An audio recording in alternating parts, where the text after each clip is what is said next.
না, অবশ্যই সিঙ্গাপুর দলকে আমরা আসলে সম্মান করি। তারা অবশ্যই যে ভালো টিম।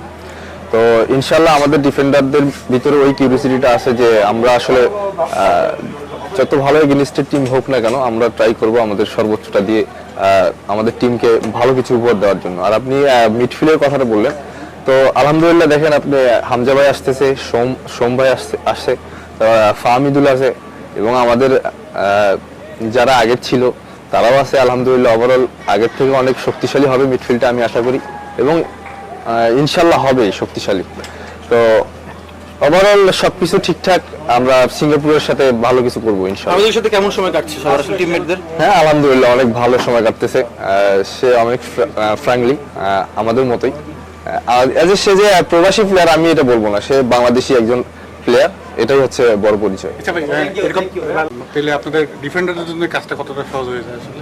এটা তো অবশ্যই, এটা তো অনেক অনেক ভালো একটা মানে বিষয় যে তারা যদি মিডফিল্ডটা ভালোভাবে গোছাতে পারে তাহলে আমাদের ডিফেন্ডার একটু প্রেশারটা কম আসবে।